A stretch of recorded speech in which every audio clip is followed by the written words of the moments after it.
ओम नमो भगवते वासुदेवाय।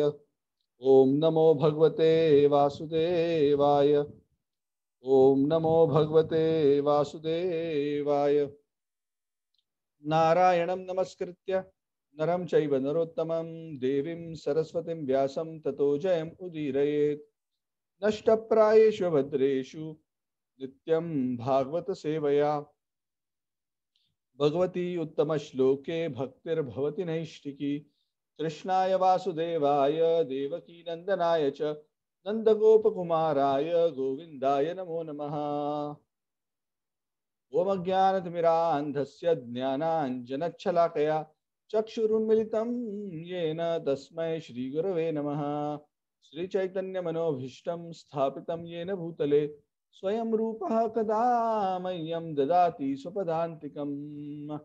वन्देऽहं श्रीगुरोः श्रीयुतापदकमलं श्रीगुरून् वैष्णवांश्च श्रीरूपं सागरजातं सहगणा रघुनाथान्वितं तं सजीवं साद्वैतं सावधूतं परिजनासहितं कृष्णचैतन्यदेवं श्रीराधाकृष्णपादान् सहगणललिता श्रीविशाखान्वितांश्च।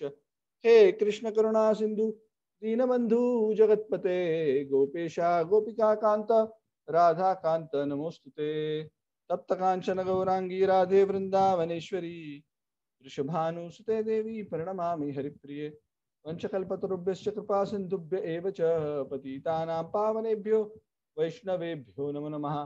जय श्री कृष्ण चैतन्य प्रभु नित्यानंद श्री अद्वैत गदाधर श्रीवासादि गौर भक्त वृंद। हरे कृष्ण कृष्ण कृष्ण हरे हरे हरे राम राम राम हरे हरे। नमो विष्णुपादाय कृष्णपरिष्ठाय भूतले श्रीमते राधानाथ स्वामी इति नामने। नमः ओम विष्णुपादाय कृष्णपरिष्ठाय भूतले श्रीमते भक्तिवेदांत स्वामी इति नामने। नमस्ते सारस्वती देवी गौरवाणी प्रचारिणे निर्विशेष मुखं करोति वाचालं पंगुं लङ्घयते गिरिं यत्कृपातमहं वन्दे श्रीगुरुं दीनतारिणं परमानन्दमाधवं श्रीचैतन्य ईश्वरम्। हरि ओम तत्सत्। Hare Krishna. So we are continuing our journey on the third canto of the Srimad Bhagavat, and we are at a very interesting juncture in the history of the universe, where the first devotee within the universe, Lord Brahma, who is also the first created being and the first guru, of course the ultimate Adi Guru is the Lord himself, but amongst the living entities, the first guru, and he's also the guru and the establisher of our parampara. So many of the devotees here who are initiated are actually coming in the Brahma Madhva Gaudiya parampara, which means if we trace our guru, his guru, his guru, his guru, it goes all the way up to Brahma. So this knowledge that we are getting and we are discussing, we are hearing it directly in that line from the time that the Lord directly spoke it to Brahma at the beginning of creation. Yeah. So that is our great fortune. And it is not just the information, it is the blessing, it is the grace which is also flowing down through the parampara, which blesses us to actually realize the purports of these divine words. That is very important. The spiritual knowledge always remains a secret unless the Guru and Krishna blesses us by giving us the password which opens up the actual secret and reveals it in our heart, so that we can actually see things as they are in the light of that knowledge. Otherwise, it will just remain information. So, as we discussed in the last class, this class is about the prayers by Lord Brahma to the Lord after he did tapasya, according to the Lord's inspiration. He got the darshan of the Lord who was sleeping in the waters of devastation, and he was just about to open his eyes. And Brahma offers beautiful prayers. We discussed this in the last class, how prayers are recommended to be offered in 3 steps. First step, the devotee glorifies the greatness of the Lord. Second step, the devotee presents himself as a very insignificant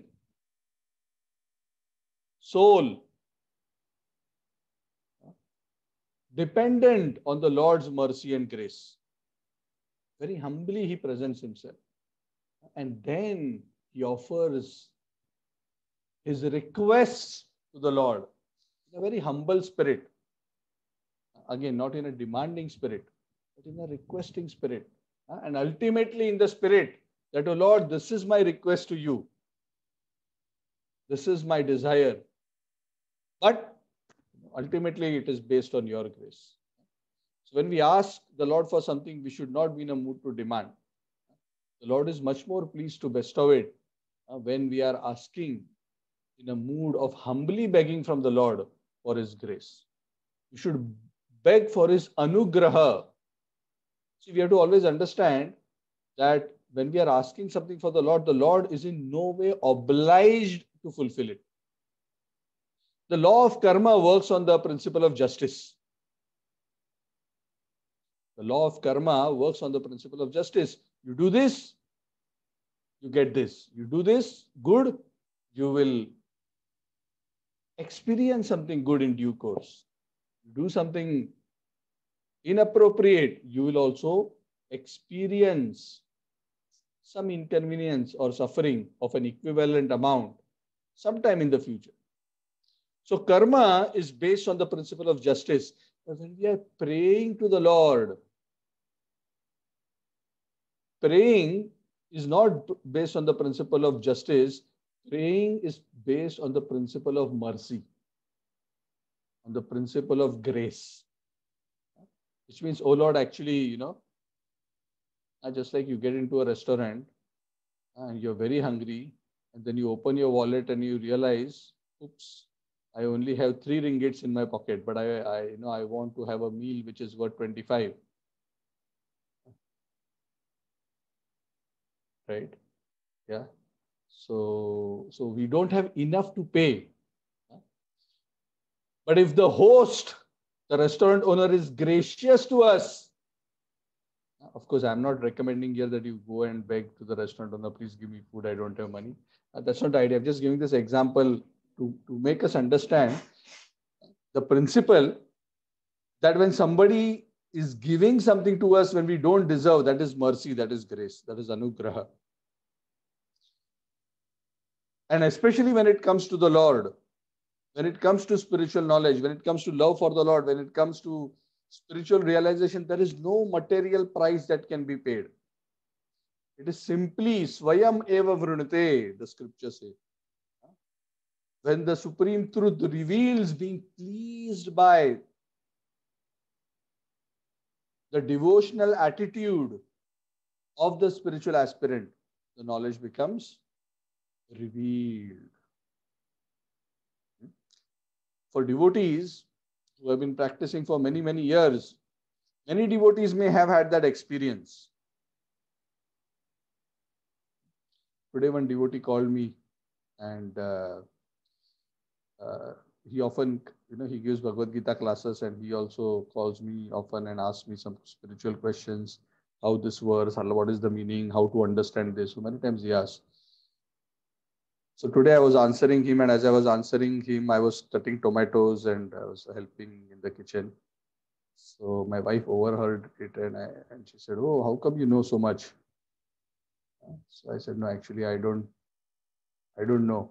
Whatever I know is by the Lord's blessings, just reveal. Some things you cannot understand by your intelligence. Some knowledge in scripture, some insight in scripture, spiritual insight I'm talking about. Not just some information or Sanskrit. Some spiritual insight is coming only directly through the Lord's grace. I have had so many experiences, and this is not just anything special about me, but so many devotees across so many years, those who have been practicing and trying to serve the Lord and do sadhana, so many times I've experienced so many things. Suddenly, at one moment in time, somehow when the Lord becomes pleased, the spiritual master becomes pleased. It's like a dimension just opens up. things that were not known, not understood, just become understood. And you cannot explain how they became understood. So I told her that, no, I don't know how I understand it, but I just understand it. It just suddenly opened up one day. So that is the Lord's grace. And of course, when we try to help others to understand this subject, the Lord is even more kind to grant that grace. By opening up Chakshudan Dilo Jai Janme Janme Prabhu Se.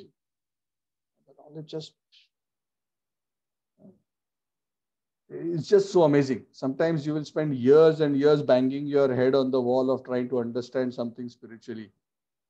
But actually, in spiritual understanding, you cannot break the door and go in. The door has to be opened from the inside by someone to allow us to enter. And that is grace. That is Anugrah. There is no material price to pay.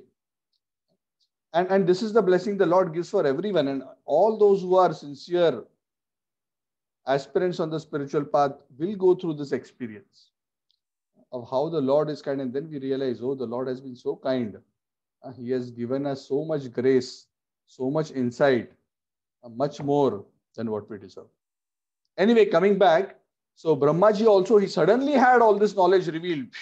The whole spiritual world. Of course, for him, the whole knowledge was revealed by direct realization. As he meditated on the Gayatri that the Lord gave him. By the way, the Gayatri was first revealed by the Lord to Brahma, his heart. And when meditated, everything became revealed. And then, of course, this conversation happened. The Lord face to face. And Brahma is praying so beautifully. So Brahma also, even in this chapter, you can see this sequence. And in the prayers of all great souls, you will see this sequence. This is the science of prayer. Glorify the Lord, express one's dependence and insignificance and one's precarious position of being entrapped in this material world and how dangerous our position is. Now you may be thinking, why is our position dangerous? We are nicely situated in our homes, comfortably, aircon is on, Wi-Fi is on, just had dinner. What is dangerous? So the problem is we are in such a dangerous situation that we also don't know how much dangerous situation we are. That is the problem. When is the situation most dangerous? When we are in an extreme danger, but we don't know we are in a dangerous situation. So actually our situation is very precarious. And as we make spiritual advancement, we will gradually be able to understand this point deeper and deeper and deeper. And then as we understand it deeper and deeper and deeper, like Brahma, we will be so much impelled from within to take more and more and more the shelter of the lotus feet of the Lord. Because genuinely the living entity understands, oh my God, I'm in such a precarious situation that the material energy of the Lord is so powerful, so insurmountable, and I'm so insignificant. I'm so much dependent on the mercy of the Lord. I'm so much dependent on the Lord's grace to pull me out. I'm so much dependent on the grace of the great souls to pull me out. Yes, I have to do my part, but my part is done in such a way so as to invoke their grace. It's not a substitute for grace. The effort of the sadhaka is not a substitute for grace. It is just to invoke the Lord's grace. Ultimately, what pulls one out is the grace, not the effort alone. That is very important. So Brahma very sincerely takes that position. And the point in the prayers that we are going to start from today is that part where he starts the second part of his prayers, of expressing his precarious condition and seeking the Lord's help. And the last part is where he actually seeks the Lord's help and his blessings. And then the Lord replies. That is what we will go through today. We will complete the chapter today. So it's very sweet. So please listen attentively. It's very beautiful.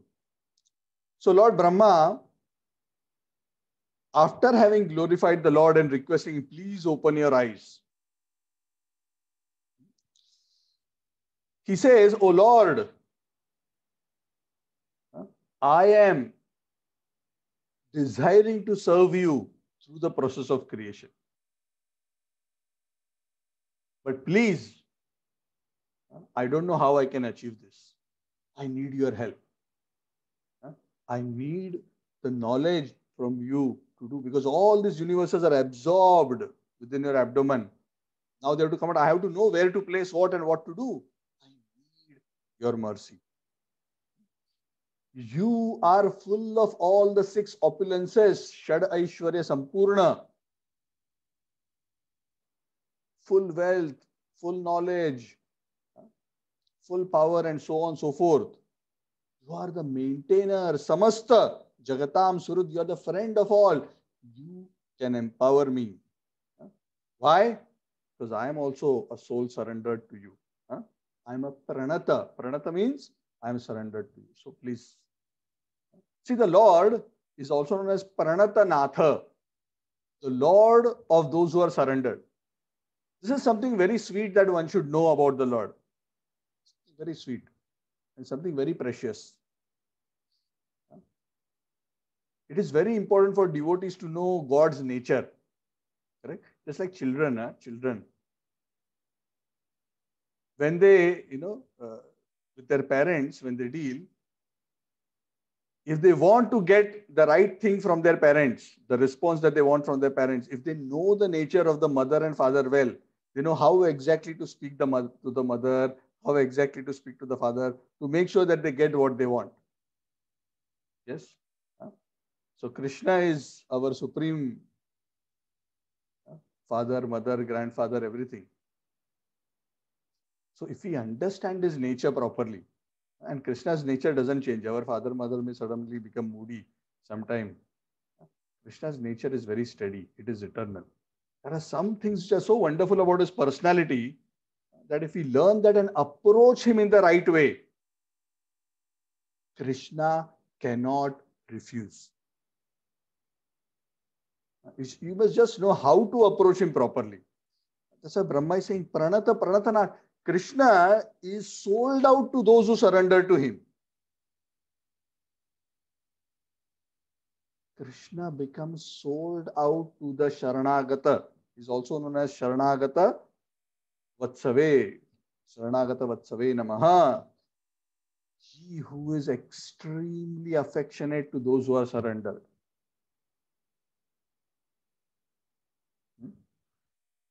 And is extremely kind to those who have recognized their fallen condition and have taken shelter of him. That's why he is known as also Patita Pavana. Or Dina Bandhu. Dina Bandhu Viti Namate Smaran Yadavendra Patitoham Utsahet Bhaktavatsalatāya Tvai Shrute Mamakam Hridayam Ashrukampate. This is a very, very sweet verse. I don't have time today to discuss this, otherwise we'll not complete this chapter. It's a very sweet verse showing, revealing the Lord's mood. Where the devotee is saying, I'm so fallen and you are the savior of the fallen, so I have hope. I don't have hope because I am a great devotee, because I don't think I'm a great devotee. You are very affectionate to your devotees, but I'm still struggling to be a devotee. But you're also so kind to those who have taken shelter, understanding their fallen condition. So if we understand this mood of the Lord, and when we approach him in that way, the Lord will definitely reciprocate 100%. And there's a very beautiful story in the Ramayana. Sorry, I'm diverting. This is my nature. So, but I think you'll enjoy the story. So in the Ramayana, there's a very beautiful pastime where Vibhishan comes to Lord Ram. Yes, he tries to make Ravan understand. Ravan refuses to understand. So here, Vibhishan switches sides and crosses over the ocean and comes to Ram and says, I want to surrender to you. But amongst the Vanar Sena, the majority of them say, no, no, no, no, this is Rakshas. He's from the family of Ravan. We cannot be trusted. He must be a spy. But Lord Ram says, no. If even once somebody comes to me and sincerely says, I surrender to you, I immediately accept him. That is my vow. There is a very beautiful verse like this in the Ramayana. Sakrud eva tavasti iti tavasmi iti yachate. Lord Ram says that, oh Lord, I am yours. Even once somebody says sincerely, I never ever forget him after that for the rest of eternity. That is the Lord's nature. He says, what to speak of Vibhishan, even if Ravan himself were to come and fall down like that, I will forgive him of all his sins and accept him as my friend. That is the nature of the Lord. And can you imagine, in spite of the Lord being so kind and compassionate, we are not taking benefit of the Lord's nature. It's actually so simple. So Brahmaji knows this trick. Of course, he's not doing it in a trick way to get what he wants, but he knows this compassionate nature, and very sincerely and humbly, he's presenting himself like that. I am also surrendered to you. So you must. He knows he will bless him. So you must please also bless me and empower me. But also, my dear Lord, I am worried about a few things. I want this blessing to create, but I'm worried about one or two things. So please, I realize how small and insignificant I am. Brahma is saying. And he's saying to the Lord whom he's seeing face to face, I am so small, so insignificant. I am so worried that after I create this material world, with your blessings and your power, maybe because of my ahankar, my false ego, I may think, oh, I am so great. I may become puffed up. I may become proud. I may forget that I am not the doer. The capability to create, you have only given me. The intelligence to create, you have only given me. Everything is borrowed and done. So actually, everything is done by you only, not by me. But the nature of ahankara is such that it causes one to think, oh, I am the doer. That is the nature of Rajogun. I am great. I am the enjoyer. I am the proprietor. I am the controller. So please, bless me, O Lord. This is very beautiful verse. It says, Esha prapanna vardo ramyatma shaktya yadyat karishyati grihita gunavataraha tasmin swavikramam idam srijatopi cheto yunjita karma shamalam chayatha vijayam. Let me not be materially affected by my works. I should be able to give up any false prestige of being a creator. So Brahma is so careful. In spite of having full knowledge, because he knows the nature of material energy. So how careful we must all become to not become proud of some little knowledge we may have. What is our knowledge compared to Brahma's knowledge? Everything is borrowed, like what I was mentioning earlier. Whatever we know, the Lord has given us, and he has only opened up that knowledge for us to understand. What can we be proud of? What is there for us to hold? Everything is borrowed. Even our body. How many of us designed our bodies before we came into this world? How many of us even know after we put the food into the mouth and it goes inside what is happening? No idea. How many of us know how all the various nourishment is going across to various parts? How the oxygen is being circulated? We have no clue what is happening. We have no clue even how we are able to lift up this arm when we will. Everything is happening by the arrangement of the Lord. We have taken it so much for granted that we fail to see how in every aspect of life, we are actually so helplessly dependent on the Lord and his arrangement through the material energy. So Brahma knows this trick in the sense, tricky situation, that it is so easy to fall into this illusion. So he's praying. And he's also saying, please give me the blessings. That as I'm doing this creation by manifesting the various aspects of the world, I should not be deviated from the mantras of the Vedas. What does that mean? It means that let me never be deviated from spiritual knowledge. Let me never forget. What does it mean not being deviated from spiritual knowledge? It means let me never forget who I actually am and who you actually are and what is our relationship. That you are the Lord, I am your part and parcel, and I am your eternal servant. And not just me, all living entities are, your eternal servants. Ma ririshishta nigamasya giram visargaha. He's praying, please save me that I don't be deviated. Such a beautiful prayer. And this mood we see, you see, Brahma is a self-realized soul. Still he's praying like this. Because when a soul becomes very advanced in spiritual consciousness, he actually realizes how tiny and insignificant the soul is. Even though in one sense the soul is so great, but in front of the energies of the Lord and the Lord, the soul is still very tiny. The soul understands the power of the material nature when it becomes purified. And all these great souls always, that's why pray to the Lord in the mood of humility to always protect themselves from Maya. Wonderful example is Srila Prabhupada himself. Srila Prabhupada himself, he's a self-realized soul, he's a Premi Bhakta. But when he was going to the Western world to preach, he was praying to the Lord.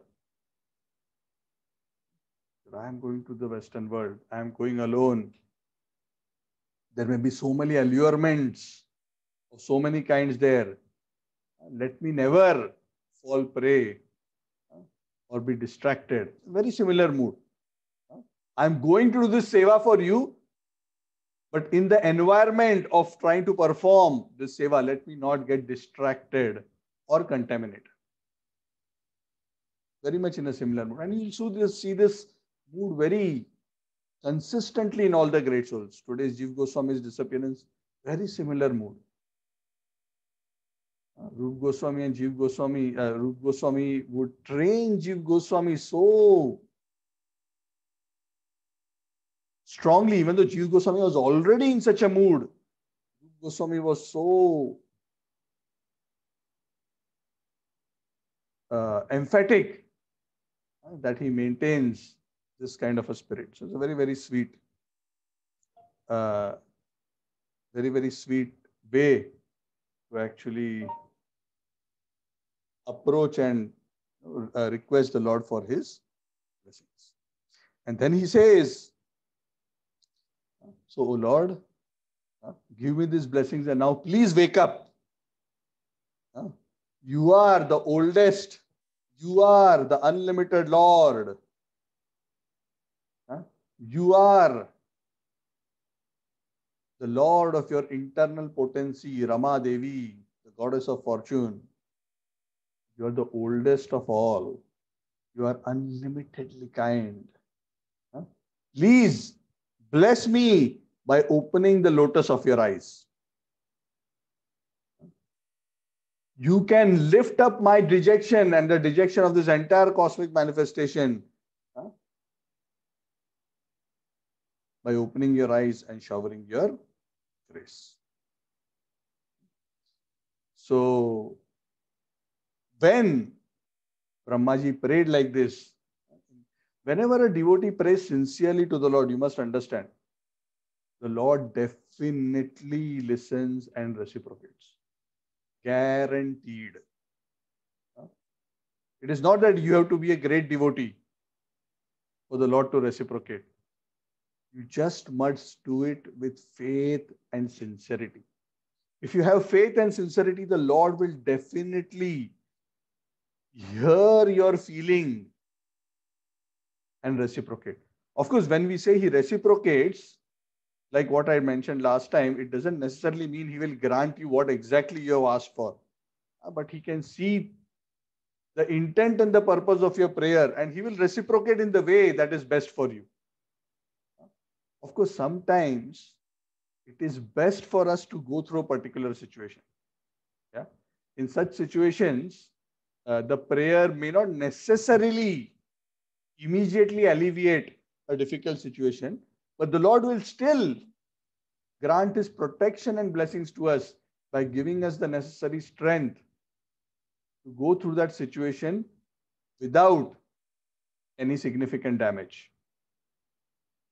Correct? Just like you go to the gym, right? Yeah. And you hire a personal trainer. And the personal trainer is making you do exercises. Yes. And you are lifting some weights. So after one point, the personal trainer has increased the weight by 1 more and said you must do 15 repetitions of this. And after 5, you feel your hands are shaking. You're saying, no, I cannot do more. Enough. And you're like almost praying to him. But he says, no, you can do more, 1 more, 2 more. And now somebody who's looking from outside may think, oh, this guy is so cruel.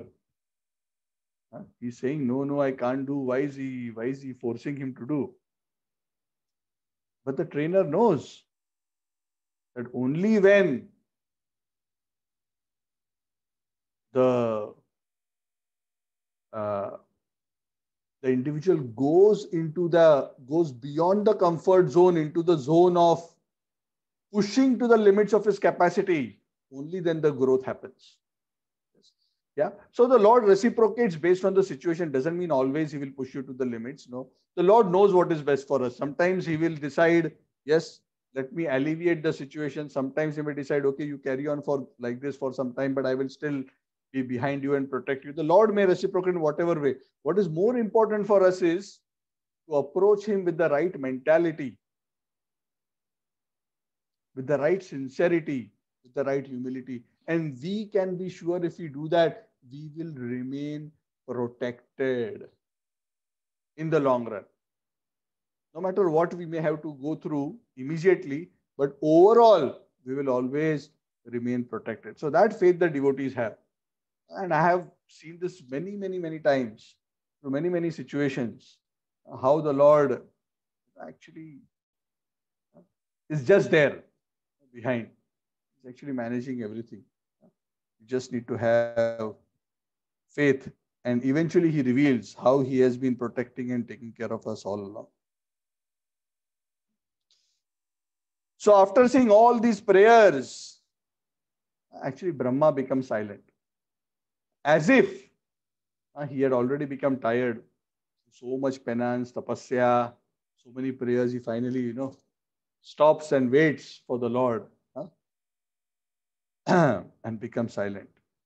So at that time, the Lord, who understood the intention of Brahmaji, and he understood that Brahmaji was anxious, Brahmaji was worried.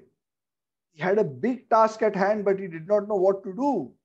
He saw the waves of devastation splashing all over, and he was so almost afraid of seeing those. And he knew that he needed the Lord's help to clear all this so that he can go about doing his service.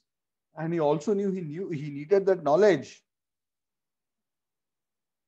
So seeing the dejection of Brahmaji, the Lord starts speaking to Lord Brahma. He starts speaking in a very deep voice, very thoughtful words, in such a way that all the illusions and misconceptions that Brahma may have may all be clear. So now let us see how the Lord blesses Brahmaji. We are now discussing verses 29 onwards up to the end of the chapter.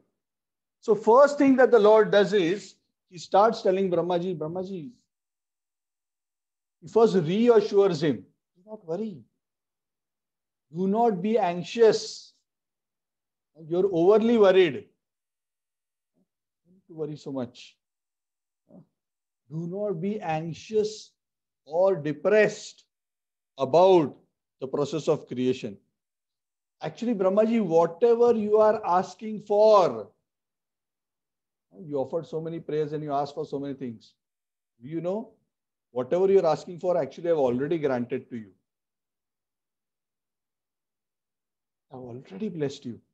It's a very beautiful thing that the Lord says. Actually, many times in our devotional service, even before we become intelligent enough to ask the Lord the right things, because sometimes we don't even know what to ask. Yes, just like a man in the hospital, he's sick, but he wants to eat biryani. They don't know what to ask for when. But the doctor knows exactly what he needs, and he gives him accordingly. The Lord knows exactly what the living entity needs, and before even the living entity will realize what he needs, the Lord has already given for a soul who is sincere and devoted to him. Krishna says, oh Brahmaji, even before you asked, I have granted you this blessing. See, the Lord, that's why the Lord is known as Varadaraj. He's always so affectionate to his devotees. The Lord enjoys giving blessings. The Lord enjoys giving blessings to his devotees. In fact, there are many pastimes, very sweet pastimes of the Lord in the Bhagavad, where when the devotee pleases the Lord and the Lord appears in front of the devotee doesn't ask anything from the Lord, but the Lord tells the devotee, ask something. What do you want? The devotee says, no, I don't want anything. No, ask. I want to give you something. Please ask. And then when the Lord goes on insisting, the devotee asks for something. Then he says, no, this I have already given to you. Ask something more. Prahlad Maharaj says like that when Narasimhadev appears. He says, oh Lord, when he insists, no, ask. He says, okay, if you are really asking me to ask, liberate my father who has been trying to kill me. Liberate him from all his offenses and sins. Narasimhadev says, no. That I have already given to you even before you asked. That is already granted. Ask something more. You see, through all these scriptures, through all these pastimes, we see that nature of the Lord. The Lord is very affectionate, just like a very affectionate father is always eager to shower his blessings on his beloved children, especially those who are obedient and dependent on him. So here he tells Brahmaji, I have already granted whatever you have asked. And then he says, to always remain protected, and so that you always get my anugraha and my shelter, mad ashrayam. Two things always keep in mind, Lord Brahma. So he doesn't say Lord Brahma, this Brahma. Please keep these two things in mind. One is tapa, and second is vidya. Spiritual knowledge, vidya, which means always being aware of the spiritual reality of the soul of the Lord and our relationship with him. Never forget that. And second, tapasya. What does tapasya mean? Tapasya in our context means to follow the regulative principles of devotional service.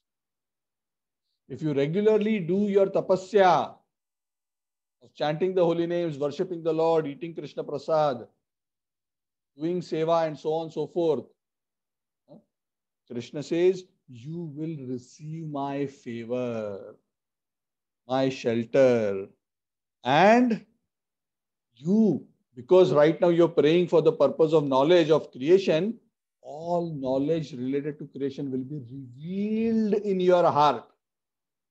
I will reveal it. You don't have to go to Google and download from somewhere. The download will be inside. Because the soul is a part and parcel of the Lord. The Lord can connect from inside. The Lord doesn't have to come from outside. We can access the Lord from inside, right from our soul, because our soul is itself a part and parcel of the Supreme Absolute Truth.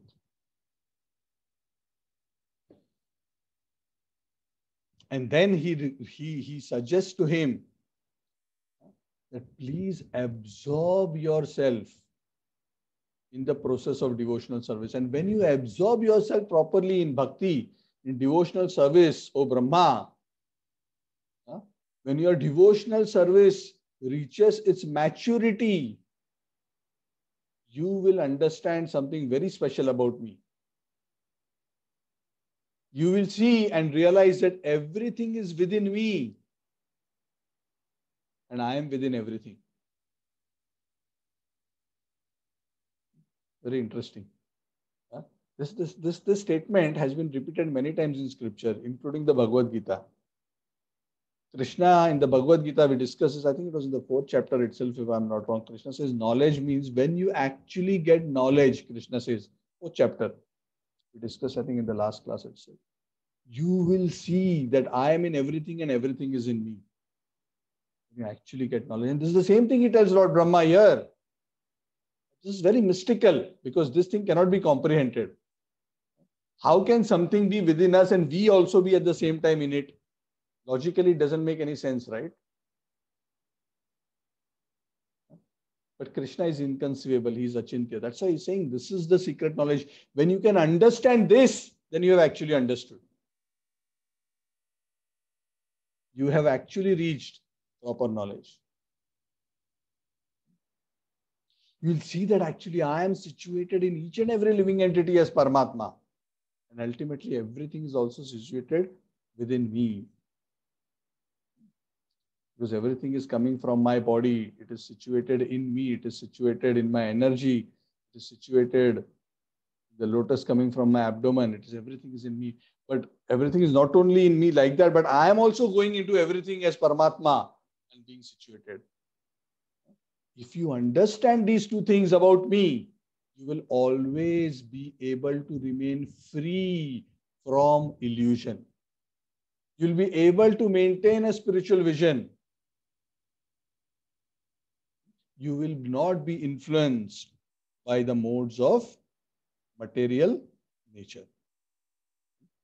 And in a very subtle way, the Lord is also hinting about a very special event which is going to happen in the future in the life of Lord Brahma through this verse. That you will see everything within me at that time. All your moha, all your illusion will be fully dispelled. Whatever little remains also is remaining will be fully dispelled at that time. Can anyone tell me what Krishna is hinting towards? Krishna is hinting towards something which is going to happen in the future to Brahma. Bo, is it the Brahma Mahotsav Leela, Prabhu? It's the Brahma Vimohana Leela. Oh, sorry. Yeah. So in the Brahma Vimohan Leela, yes, that is correct. So in the Brahma Vimohan Leela is when Brahma was for a short period bewildered about Krishna's real position. When Lord Krishna appeared in this world. Oh, is he that God? Is he the same person that I saw at the beginning of creation? And he had some doubt. And he also became a little bit proud, little bit. And he decided to test Krishna. And I'm not going to go through all the details of that pastime. You can read it in the Krishna book. But essentially, at the end of that Leela, Krishna actually expanded himself into all the calves and the cowherd boys whom Brahma had stolen, and Brahma became so bewildered. Then finally Krishna revealed to him that all these calves and cowherd boys were actually, they all manifested themselves as four-armed Narayan Murti. And within that Narayan forms and within the form of Krishna, Brahma could see the whole universe being situated. Okay, so that is when Brahma became totally humbled and resurrendered to the Lord in full. saying to the Lord that I thought I knew about you, but you are too far out.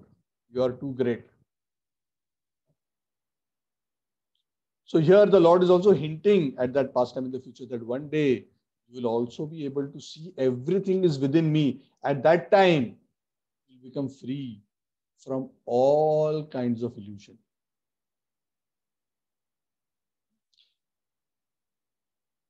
And that time you will be situated in pure consciousness. Also, I know you are doing this purpose of this seva of creation. Creation is actually in the mode of passion. But because, O Lord Brahma, because you are doing this activity as a seva to me, you will never be infected by the mode of passion. Generally, people who are into creation, building something, they automatically are influenced by the mode of passion, the material guna. But whenever material activities are done for the Lord's service, with a desire to please the Lord, this is the science of devotion. This is the science of akarma. That when these activities are done for the pleasure of the Lord, those activities are no longer influenced by the gunas. They become fully spiritualized. Here the Lord is answering that question of Lord Brahma, where Brahma is saying, let me not get infected. So the Lord is saying, you continue to do this creation as a seva for me. Always remember me, tapa and vidya. If you follow this process and you do this seva with this spirit, you will never be influenced by the mode of passion. Right? These are all instructions for us also. What does it mean? Do your duty with detachment and do it for me. Amit is saying inaction in action. Yes, so we are doing so many things, but there is inaction. Action in the sense it doesn't produce any material karma. So do not worry. My causeless mercy, my kripa, my anugrah on you will only increase with time. Don't worry. You will never fall down. What you are asking for, I have already granted to you. You are the original Rishi within this universe. Your mind is always fixed on me. That's why, don't worry, you will not fall down. You will not forget the mantras of the Vedas. And the Lord is so kind, because even though this is the blessing, sometimes by the force of material energy, the living entity temporarily gets distracted, but the Lord quickly comes into the scene and reestablishes such great souls back into their original state of perfect consciousness. Material energy is very, very powerful. Even for great souls at times, sometimes they get shaken up. Sometimes they get momentarily bewildered, momentarily disturbed. But the Lord is so kind because He's the protector of those who have taken shelter of Him. He never lets His surrendered devotees stray from His lotus feet. He tells Brahma, actually it is very, very difficult for Brahmaji to understand me. Even big devatas cannot understand me. But today you have received that grace that you have understood me as I am. And what is the essence of that understanding? The essence of that understanding is, Brahmaji, that you have clearly seen that I and my spiritual body has nothing to do with the material elements. I am totally distinct. I am fully spiritual. I am Satchidananda Vigraha, eternal, full of knowledge, full of bliss. That is my reality. I am not made of earth, water, air, fire, elements, material, mind, intelligence, ego, material senses. No, I am fully spiritual. You have been able to see that. And I have been helping you throughout your journey to understand this properly. Even as you were going through the stem of the lotus, remember, Brahma, I was in your heart inspiring you with the right knowledge so that you can progressively understand me properly. And finally, I revealed my spiritual form to you. You have offered me, O Lord Brahma, very wonderful prayers in the right spirit, in the right mood. And you have also undertaken the right penances to understand me. But also understand, Brahmaji, your knowledge, your penances, And all that you did right, it was possible for you to do it all right because of my grace only. Without my grace, you couldn't have done it. So again, something very instructive. Even when we practice spiritual life in a very devoted, dedicated manner, we must understand that the power to do so, the strength to do so also comes from the Lord. See, this is why the devotee always remains humble, because he understands in all situations, he is helped by the Lord in every stage, in every step, whether it's in his material life or his spiritual life. He says, this is all considered as my causeless mercy. I am very pleased by your wonderful prayers. And I am especially pleased that you understood and described me as fully spiritual. So many people misunderstand me to be made of matter or to be like them, like the other living entities in the material world. So I am granting all the benedictions that you have asked for, and especially your desire to perform creation. Also, it is my blessing, O Brahma, you have prayed to me so beautifully, in the right way, using the right formula of prayers, that whoever, I am telling you today, Brahma, whoever prays to me like you, and who worships me like that by offering prayers like this, will also very soon be blessed by the fulfillment of desires for whatever he asks. Because I am the Lord of all benediction. This is exactly what we have been discussing. The Lord says, I am Sarva Kama Vareshwaraha. I am Vareshwara. I am Varadaraj. Vareshwara means Varadaraj. I am the Lord of all those who give benedictions. And Sarva Kama, there is nothing that I cannot give. Sarva Kama Vareshwaraha. And very soon, the desires of such a person become fully satisfied. He who follows in your footsteps. You have set the right example of glorifying me, taking a humble position, and requesting for my grace. With humility, with faith, and with a mood of surrender. And ultimately, Brahma, ultimately all these prayers, yajna, tapa, dana, you know already that ultimately it is all about pleasing me. It is all for my satisfaction. Because ultimately real spiritual blessing comes when I become satisfied.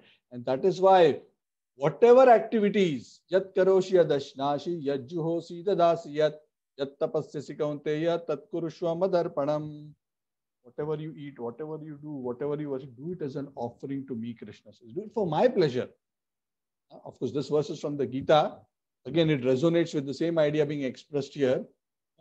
Purtena tapasa gyanair danair yoga samadhina raddham nishreyasam pumsam matpritis tattvavin matam. Those who know the truth, tattvavid. What is their mata? What is their opinion? That all these things, tapa, dana, yoga, worship, has to be done matpriti, to please me. Because when I become pleased, I am Varadaraj. I am Vareshwara. I can give all blessings. How much can your own effort produce? But if you please me with little bit sincerity and devotion, I can give you blessings far, far, far beyond what you can possibly imagine. I am actually everybody's supreme well-wisher. I am in the heart of everything. And in fact, I am the dearest person for everyone. Isn't it? Because we are all actually parts of Him. So he is dearest to us. He is closest to us, even more than our material father, mother, wife, children. Because spiritually, we are his part and parcel. We are situated in him and are his. Bhagavad Gita describes this in a verse. We are his part and in him and belong to him. In fact, the Lord says everything in this world is attractive only because of either his direct presence or the presence of his part and parcel, the living entity. Everything becomes attractive because of the presence of the soul or the Paramatma, the Atma or the Paramatma. So, please follow my instructions, O Brahma, and become attached to me alone, because ultimately I am the object to be pleased and I am the ultimate giver of benedictions. Be attached to me. Follow my instructions. And now you can start with the process of creation. I have given you full wisdom and I have given you a body that I have personally, directly created for you. So you are very, very special blessing from me. So now you can proceed with the task of creation. So after having said this and after having given his complete blessings to Lord Brahma, Lord Narayan suddenly disappeared from the sea. A short interaction. How many verses the Lord spoke? 8, 10, 12 verses. But such a profound impact it had on Brahma. It's not that Lord Brahma is able to see the Lord anytime, every time, all the time, face to face. No. He had a short interaction with the Lord, but such a profound. He developed so much intense attachment to the Lord because of this. And his mind is now always focused, tapa and vidya. And in that way, he always remains focused in his devotional service to the Lord and never deviates from the spiritual platform. So this brings us to the end of the chapter on the prayers by Lord Brahma for creative energy. And all these prayers are being narrated by Maitreya Muni to Vidura, who's narrating the story. It is being narrated by Suta Goswami to the sages. Is being narrated by Shukadev Goswami to Parikshit Maharaj, which is being narrated by Suta Goswami to the sages of Naimisharanya. Okay, so that brings us to the end of chapter 9 of the third canto of the Srimad Bhagavatam. Thank you very much. Srimad Bhagavatam ki jai. Any questions, any comments?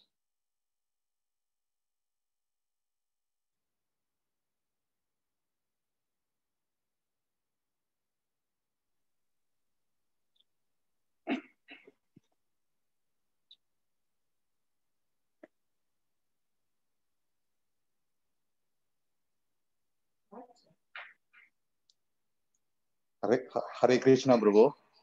Yes, Prabhu, I want to just confirm, as you said, when we talk about karma, it is based on the law of justice.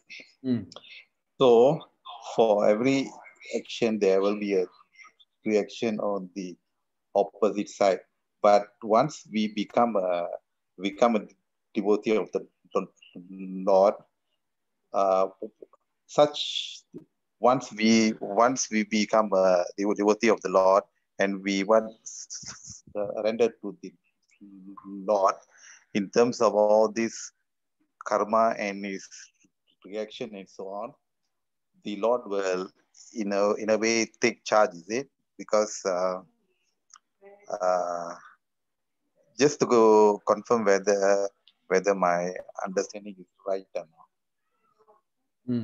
So Krishna said in the Bhagavad Gita that Sarva Dharman Parityaja Mamekam Sharanam Vraja Aham Tvam Sarva Papebhya Mokshayishami Mashuja. He who surrenders to the Lord fully takes over all the karma of that living entity. So the basic principle is to the extent we surrender to the Lord, to that extent our karma is taken over by the Lord. Yeah.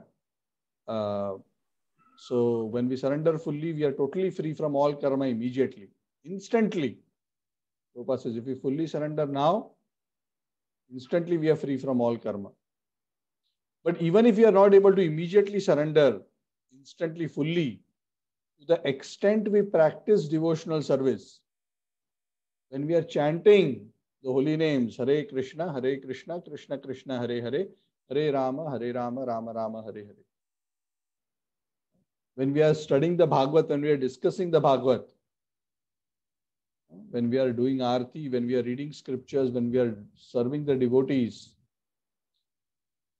through all these spiritual activities, through all this sadhana, so much of the karma that we have, it's being burnt rapidly. Sometimes even a few seconds of devotional service can burn lifetimes of karma. That is the power. So sometimes the karma may become absolutely eliminated altogether. In some cases, the karma may be, if it is 1,000 units, the karma may get reduced to only 1 unit, small. If somebody, for example, is based on karma supposed to be pierced by a sword, and his hand is supposed to be cut off, his leg is supposed to be cut off. By chanting Hare Krishna, the karma may be reduced to simply a small pinprick. Just a small pinprick. The karma is taken care like that. So this is how karma gets minimized, either totally removed or minimized to a small token. The Lord manages this for the sake of his devotee. So that is his special mercy.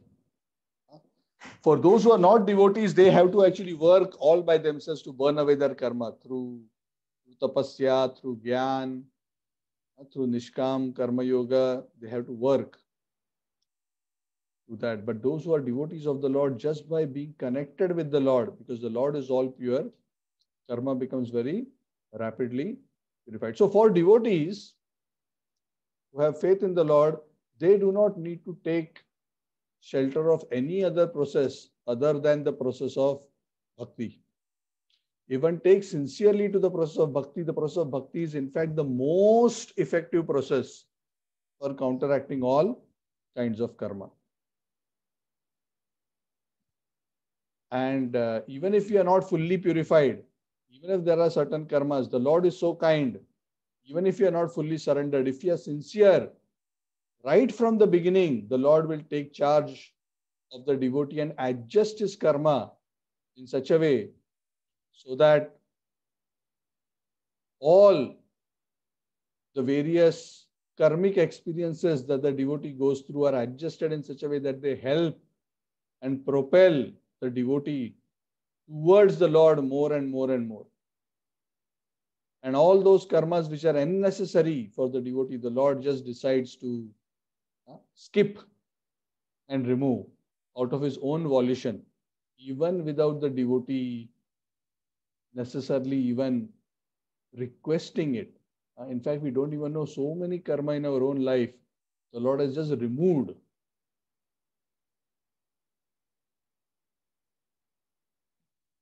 I had an experience. I was talking to my spiritual master once, Zulnes Radhanath Maharaj, and I was going through a very difficult situation. Now, karma, not karma, I do not know, but I was supposed to go through a very difficult situation. I'll not go into the details because this is being recorded. But I was going through a very difficult situation, and my spiritual master gave me a suggestion to do something to deal with the situation. And it was a very difficult instruction that he gave me at that point in time. And it was just me and him. We were talking to each other in his room. And he told me, Gaurachandra, this is what I think we should do.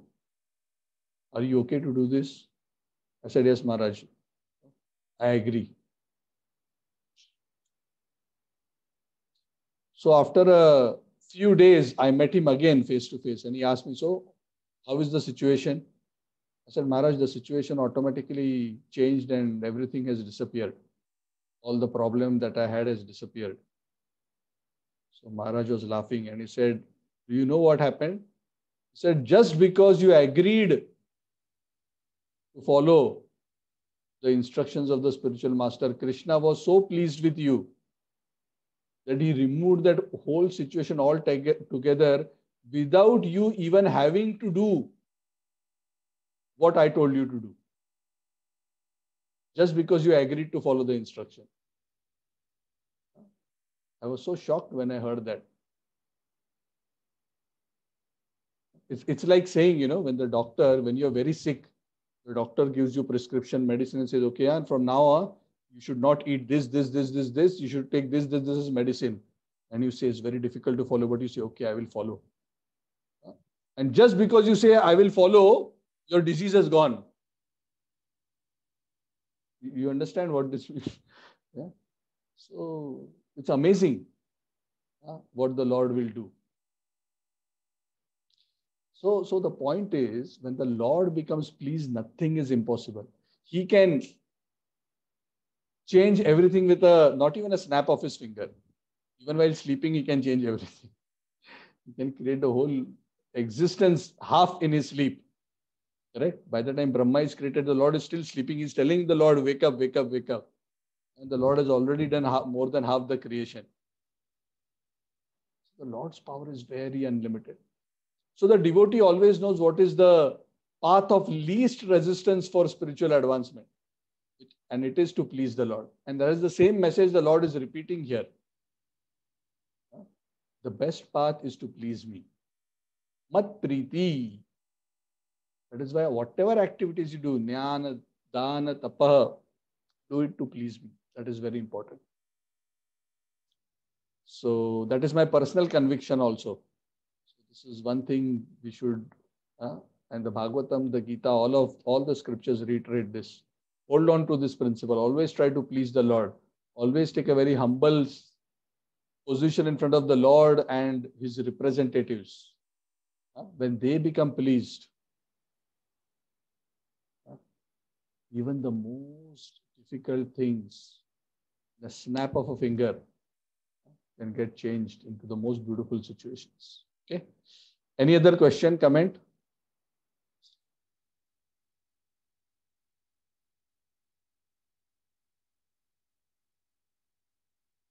Okay, so actually it's a bit late. Gangotri Mataji has requested all of us to pray.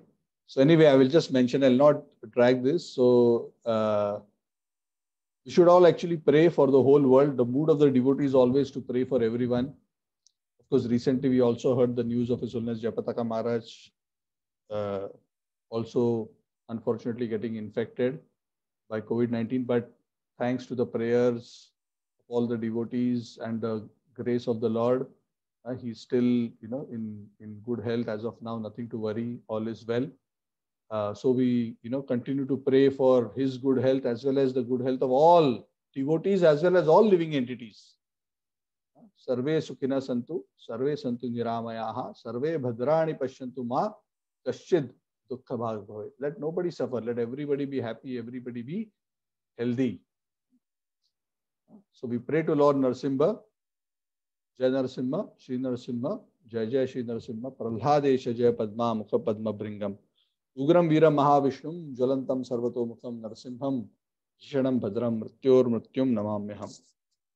That by the Lord's grace, Lord Narasimha's grace, all obstacles be removed for all devotees as well as for all living entities. Thank you very much. Anything else? Hare Krishna. Swatiji, Hare Krishna. Thank you. So sorry, I last minute had to cancel the Wednesday class. I was not feeling very well. I was very exhausted. So apologies for that. So I see a few devotees connected after a long time. Thank you all for joining. So I'll see you again on Wednesday. Krishna willing. And thank you very much and have a pleasant weekend. Thank you. Hare Krishna.